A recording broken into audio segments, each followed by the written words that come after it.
So I think we're at a constitutional turning point here. I think that, that talks about suicide by despair and the sense of disentitlement and flyover country that caught the elite by surprise in the 2016 election. I think it's time for the people to roar back. I don't know if you have the means to post the number of the White House switchboard, but in my fantasy life, the White House switchboard gets 1 million calls within the next hour saying, do not suspend interstate travel.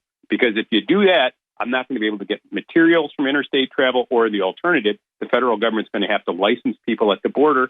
I may not be able to travel to my job across state lines. I may not be able to visit my family across state lines without a permit. If you're going to license travel, if you're going to have permits to travel, what do you need to enforce that? You need an overwhelming show of force at each and every border. What institution can do that? I don't know. I'd like to think this is not a prelude to martial law, but if you're going to have a rule that needs to be enforced, you need an enforcement agency, and I guess that would be the military.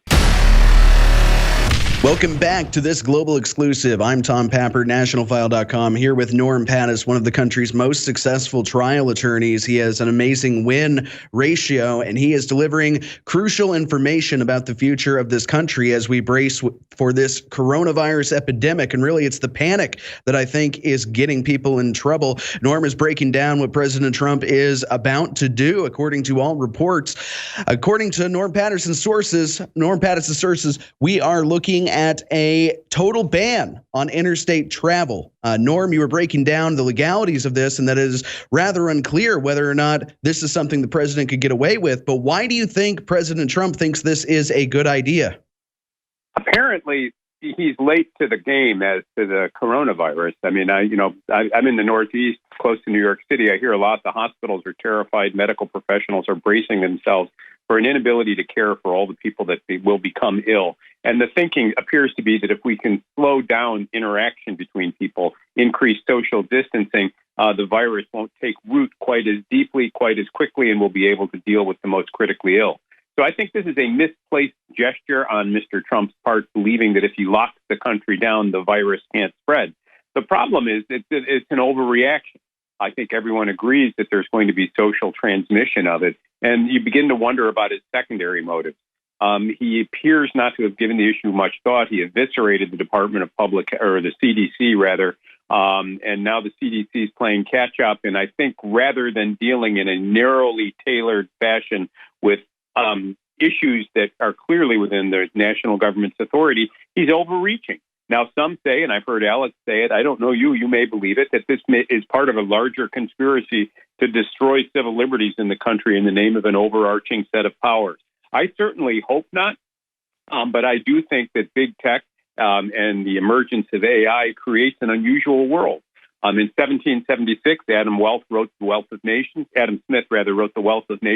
and he talked about the power of markets. And he said there's an invisible hand, and that invisible hand allocates resources efficiently. And if we interfere with it, we create inefficiencies.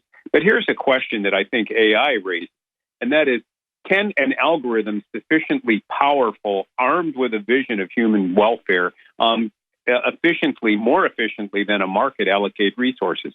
My hunch is that there are plenty of people, call them globalists, who think that's so. However, here's the issue. Somebody has to create the algorithm. And if it's the 1% or the people sitting in Silicon Valley, or if it's Bill Gates and Mark Zuckerberg and people with enormous wealth who secretly control the algorithm, deciding who has access and who doesn't, then it's not so much the AI determining what best promotes human happiness.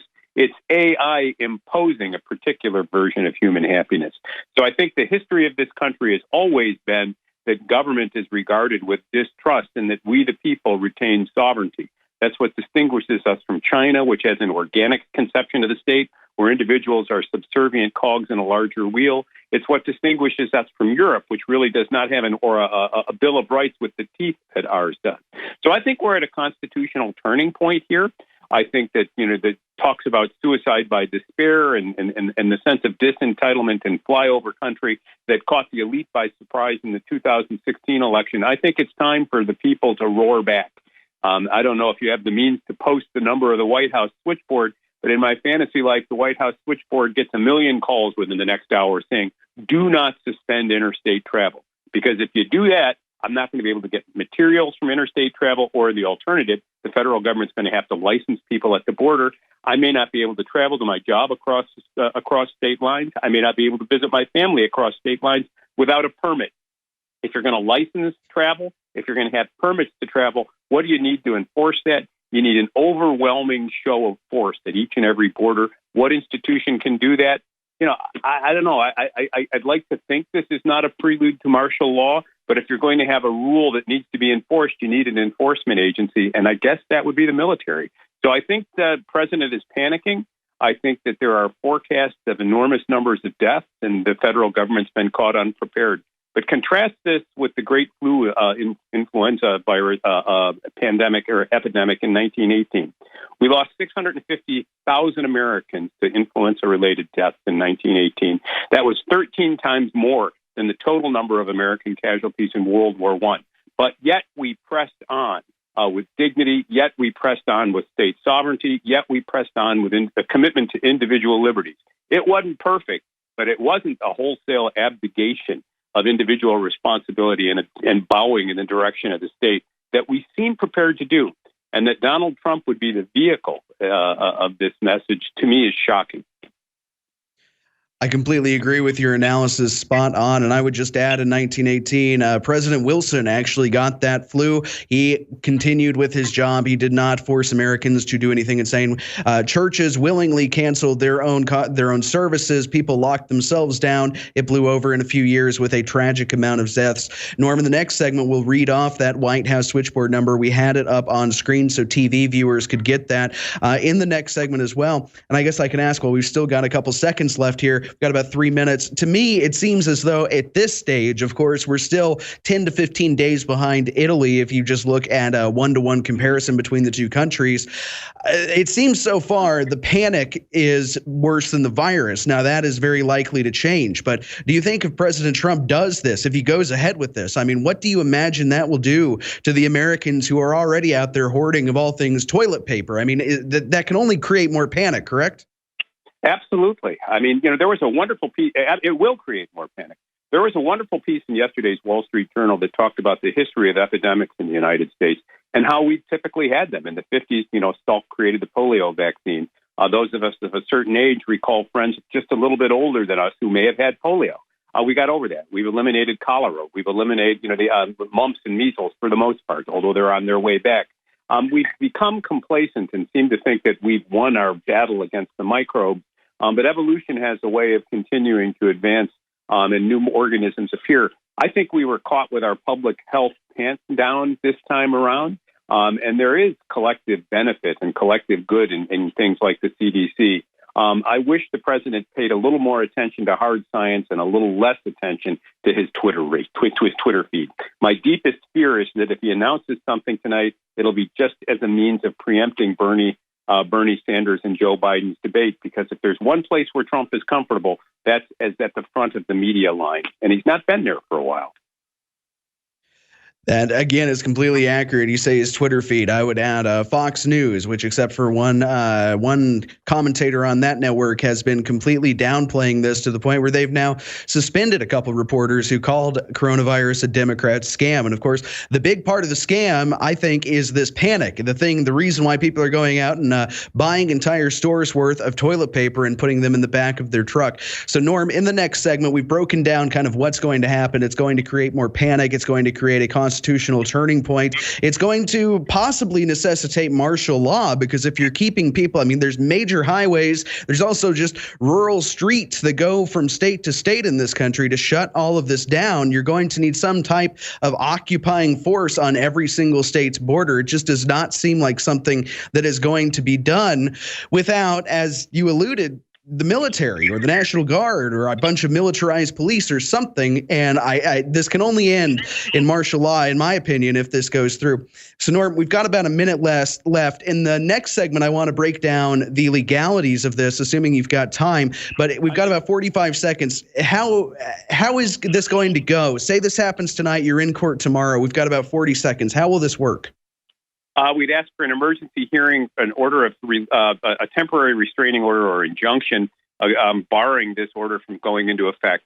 And then if we didn't get that, we'd ask for an immediate right to take an appeal to a federal appellate court in New York City. That's the Second Circuit Court of Appeals for this part of the country. Barring that, we'd make an emergency run at the United States Supreme Court. So it would be about a week to 20 days of very intense legal fighting. A week to 20 days of very intense legal fighting. Who knows what happens between then? I want to dive deeper into this because a lot of Americans are going to be worried. I mean, like folks like you who you might live in one state and work in another. Those of us in the Midwest may not have to worry about that. What about places like Kansas City where it's right on the border? This is going to raise a lot of questions and has a lot of people on edge. We'll be right back. Welcome back to the Alex Jones Show. I'm Tom Pappert, editor-in-chief, nationalfile.com, here with Norm Pattis, one of the country's most successful lawyers, who got startling news earlier today that President Trump is actively pursuing and may indeed announce tonight a ban on all interstate travel in the United States of America. It would be crippling to the economy. It would only add to the growing amount of panic that we're seeing in this country. It may or may not even be legal. So, Norm, in the last segment, you said one of the things that folks should do is immediately call the White House, leave a message saying that you do not want this to happen. You are opposed to this morally, economically, everything. Well, that number for radio listeners, we had it on screen in the last segment, but for radio listeners, that is 202-456-1414, 202-456-1414. And I do want to remind everybody as well, I mean, you're now looking at a delay if you go to InfoWarsStore.com and try to buy storable food, but it's probably better late than never. It's also a good time to get products on InfoWarsStore.com that will boost your health, boost your immune system, give you a chance to not get the regular flu, not get the cold, definitely not get coronavirus just by having a healthy immune system. It's the same reason we all buy fruits and vegetables and the reason why we should all be getting 8 hours of sleep a night, especially in cold and flu and coronavirus season, it's being called by some. So, Norm, in the last segment, we started to talk about the legality of this. You described very well the process that you would take as a lawyer, as a person who runs a very successful law firm, what you would do should this announcement be made. And you said it could be a week to 20 days, a very, very messy, awake through the night, running on coffee, a law fair, I guess is what you call this, to try to keep this from happening. Describe what that might look like. I mean, is this something that is going to, if God forbid this happens in the next few hours, and it's not immediately shot down by the first judge who sees it, is this going to go into effect? Well, it may, although I'm told that I got a tweet from somebody, or a text message from somebody during the break, that there's a press conference going on right now and that the president may have walked it back. And that we checked the president's Twitter feed. Apparently, he made some sort of crack about don't buy so many groceries, everybody calm down. And apparently, Mike Pence is still speaking now, or so I'm told. I'm on the phone with you. But let's assume that there is a legal challenge to this. The first question is who's a plaintiff, and that would be anybody who has standing. It would be anybody that has the right to travel. So any citizen. We'd have to find somebody to bring the action under. I may bring it under my own name because I have to travel down to Austin to work with Alex once a month. I don't want to be banned from doing my job. Then you file a complaint in court, a short and plain statement together with briefs about why you think this is an unconstitutional infringement on people's liberties, why it breaks a fundamental right of ours. You have a quick hearing in front of the judge. You ask for first an ex parte hearing. In other words, you say the government shouldn't even have a chance to be heard on this. This is transparently outrageous. If the government grants that, or if the court grants that, then there could be a stay while the government had a chance to respond. That's extraordinary. If we didn't get that, then the government would have a very brief period within which to respond, and there'd be argument before the district court judge. That judge would then make a decision, most likely from the bench. The loser would then have an opportunity to take an immediate appeal to the Federal Circuit Court of Appeals, and I believe that court would hear it quickly. The loser of that battle then would have an opportunity to take a writ of certiorari, which is a request to the United States Supreme Court that they hear the matter promptly.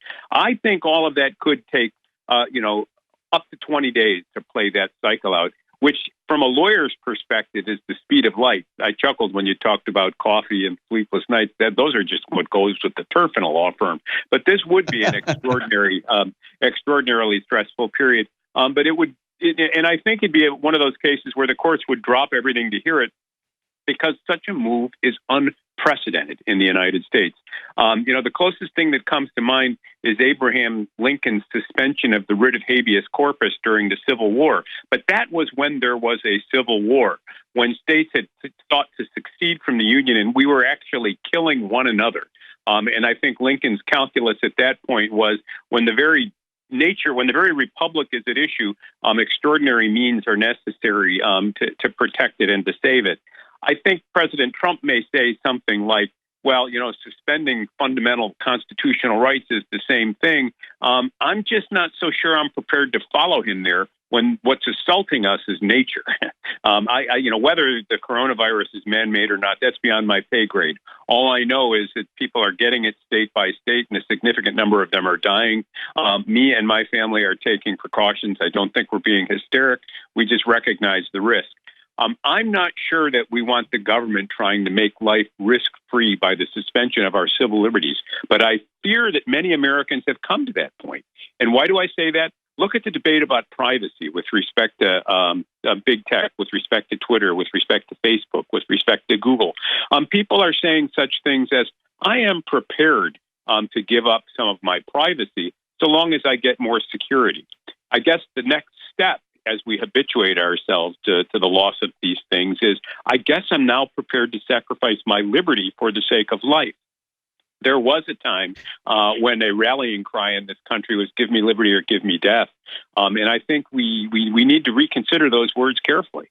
This virus is not a political creature, as near as I can tell. It's an equal opportunity killer. And I think we need a collective public health response to deal with it. I don't think that collective public health response should be politicized. And I definitely don't think it should be politicized at the extent of our loss of liberty.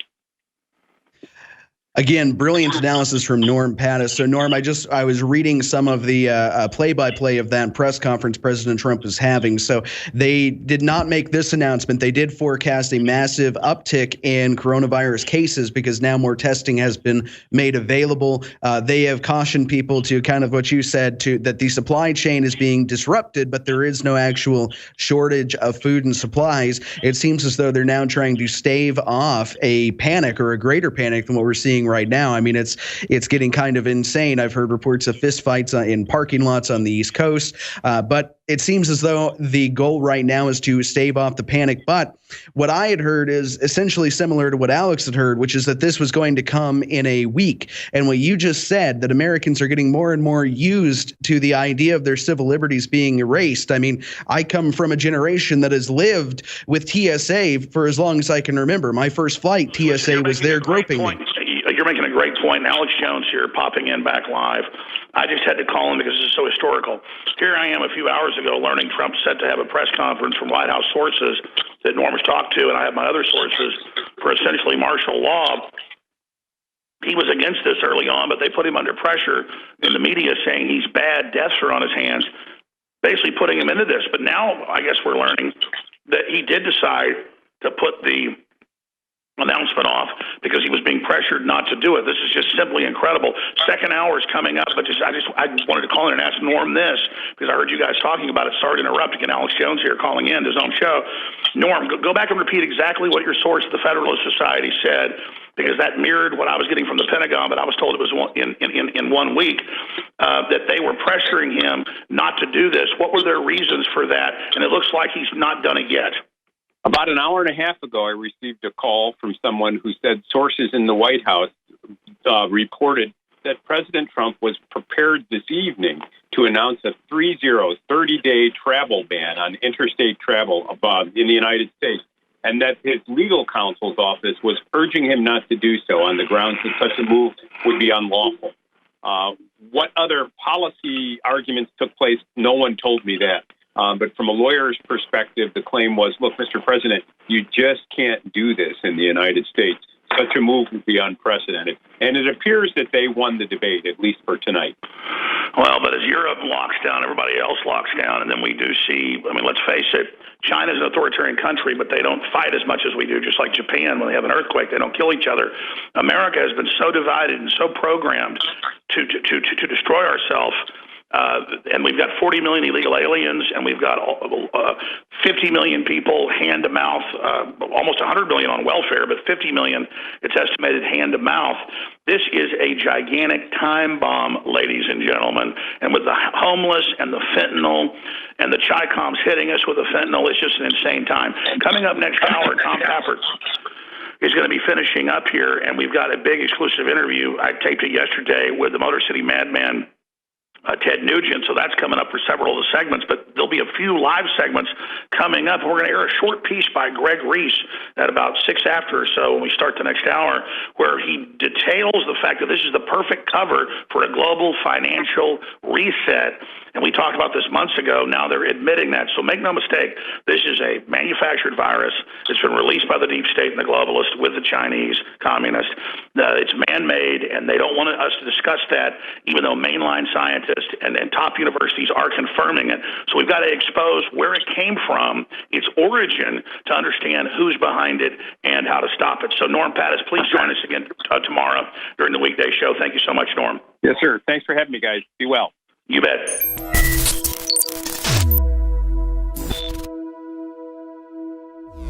6 weeks ago, we warned you that the choreographed nature of the global media and governments concerning coronavirus told us it was a major globalist operation. Now, whether it's super deadly or not, the issue is it's being used by the globalists as a weapon against the world economy and against nation states and against the populist movement here in America and against InfoWars. And that means against you. So however you're going to do it, now is the time to get ready and to get prepared with emergency supplies and items that are known to boost your immune system. They're all at InfoWarsStore.com. High quality storable food when nobody else has got it. Super powerful formulas like DNA Force Plus, X2, X3, Body's Ultimate Turmeric Formula, and our Nano Silver line of products, a bunch of which has been sold out, but a bunch of which is coming back in later this week. So check it all out at InfoWarsStore.com and get prepared.